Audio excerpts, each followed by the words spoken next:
혹시 이런 생각 안 해보셨어요? 내가 받는 스트레스, 그게 진짜 일어난 일 때문이 아니라 사실은 내 머릿속에서 쓰고 있는 한 편의 소설 때문일 수 있다는 거요. 오늘은 바로 그 이야기, 우리가 어떻게 무심결에 우리 스트레스의 작가가 되어버리는지 그 놀라운 진실을 한번 파헤쳐보려고 합니다. 고통은 이들 추상화된 이야기에 푹 젖어 그것들이 실제가 아님을 잊을 때 온다. 크리스 나이바워의 이 말이 오늘 우리가 나눌 이야기의 핵심을 정확히 꿰뚫고 있어요. 무슨 뜻이냐면 내 머릿속 이야기가 진짜 현실이 아니라는 걸 깜빡 잊는 바로 그 순간 고통이 시작된다는 거죠. 이 생각의 흐름을 따라가다 보면 아마 여러분이 느끼는 스트레스의 근원을 전혀 다른 눈으로 보게 되실 겁니다. 그래서 바로 이 질문에 던져봐야 합니다. 당신은 진짜 현실에 살고 있나요? 아니면 당신이 직접 쓴 소설 속에 살고 있나요? 한번 스스로에게 조용히 물어보세요. 이 질문에 대한 답을 찾아가는 과정 자체가 여러분이 스트레스를 느끼는 방식을 완전히 바꿔놓을 수 있거든요. 자, 그럼 첫 번째로 우리 머릿속에 있는 이 소설 공장이 도대체 어떻게 돌아가는지 한번 들여다볼게요. 우리는 매일, 매 순간, 심지어는 알아채지도 못하는 사이에 어떤 이야기들을 써내려가고 있을까요? 아, 내일 회의에서 실수하면 어떡하지? 라거나 저 사람 표정을 보니까 날 싫어하는 게 틀림없어. 이런 생각들 정말 익숙하죠? 아침에 눈 뜨자마자 우리 머릿속은 아직 일어나지도 않은 일에 대한 걱정으로 가득 차기 시작해요. 마치 하루의 시나리오를 미리부터 비극으로 써내려가는 작가처럼 말이죠. 근데 여기서 정말 재미있는 점이 있어요. 분명히 이 이야기의 작가는 나 자신인데 어떻게 동시에 그 이야기의 희생자가 되는 걸까요? 이 자동적인 이야기 만들기 과정이 어떻게 우리를 스스로 만든 감옥에 가둬버리는지 지금부터 한번 살펴보겠습니다. 자, 여기 예를 한번 보세요. 친구가 약속을 취소했다. 이건 그냥 팩트, 그냥 일어난 일이죠. 그쵸? 근데 우리는 여기서 딱 멈추질 못해요. 바로 머릿속에서 다음 문장을 써 내려가죠. 아, 나를 중요하게 생각 안 하는구나. 난 별로 소중한 사람이 아닌가 봐. 이렇게요.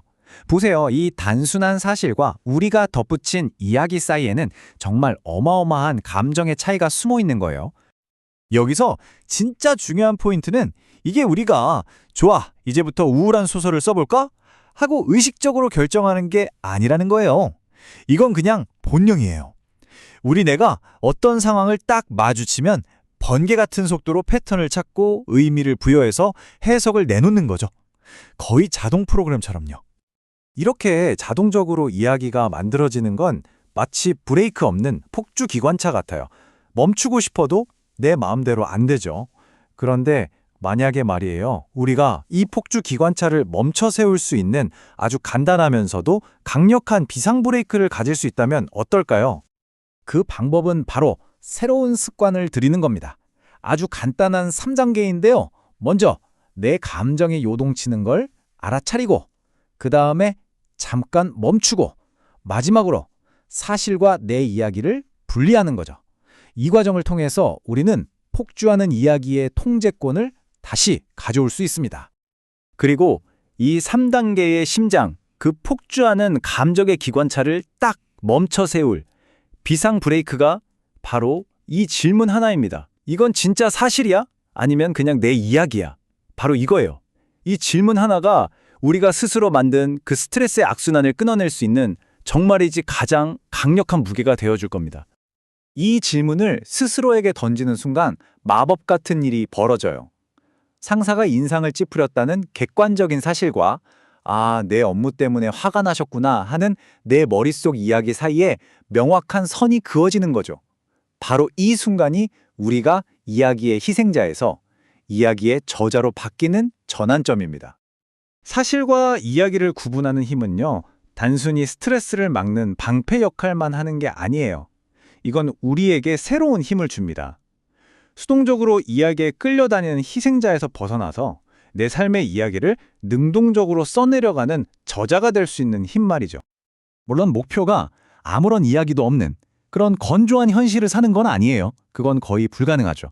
핵심은 이거예요. 우리를 나는 실패자야 라고 낙인 찍는 이야기 대신에 이번엔 잘 안 됐네. 다음엔 다른 방법을 써보자 라고 말해주는 나에게 힘이 되는 이야기를 의식적으로 선택하는 겁니다. 자, 똑같이 시험을 망친 두 학생이 있다고 상상해 볼까요? 한 명은 역시 난 안 돼, 난 공부머리가 없어 라는 자기 파괴적인 이야기 속에 스스로를 가둬요. 하지만 다른 한 명은 이번엔 이 방법이 안 통했구나, 다음엔 다른 방식으로 한번 해봐야겠다 라는 완전히 새로운 이야기를 쓰죠. 상황은 똑같은데 이야기가 다르니까 앞으로 펼쳐질 삶도 완전히 달라지지 않겠어요? 네, 바로 이겁니다. 똑같은 상황, 하지만 다른 이야기. 그리고 그 결과는 완전히 다른 삶으로 이어지죠. 우리가 어떤 이야기를 선택하느냐가 우리 삶의 방향을 결정하는 거예요. 자, 이제 이론은 충분히 알았어요. 그럼 이 강력한 도구를 우리 일상 속에서 구체적으로 어떻게 써먹을 수 있을까요? 어떻게 하면 나만의 자유를 찾을 수 있을까요? 오늘 당장 시작할 수 있는 아주 실용적인 방법을 알려드릴게요. 스트레스가 확 올라올 때, 혹은 감정이 너무 격해져서 힘들 때, 이 질문들을 꼭 한번 스스로에게 던져보세요. 이건 사실일까? 아니면 내 이야기일까? 이 간단한 질문을 일상에서 계속 연습하다 보면 어느새 감정의 주인이 되어 있는 자신을 발견하게 될 겁니다. 결국 기억해야 할 것은 이겁니다. 우리를 힘들게 했던 건 그 상황 자체가 아니었어요. 그 상황에 대해서 우리가 스스로에게 끊임없이 들려주던 그 이야기였던 거죠. 이 진실을 진짜로 깨닫는 순간, 비로소 마음에 진정한 평화가 찾아오기 시작합니다. 마지막으로 이 고대의 지혜는 우리를 꽁꽁 묶어두던 이야기들로부터 벗어나서 있는 그대로의 현실을 볼 때 얻게 되는 그 자유의 힘을 완벽하게 보여줍니다. 자, 여러분은 오늘 당신의 삶에 어떤 새로운 이야기를 써 내려가시겠습니까?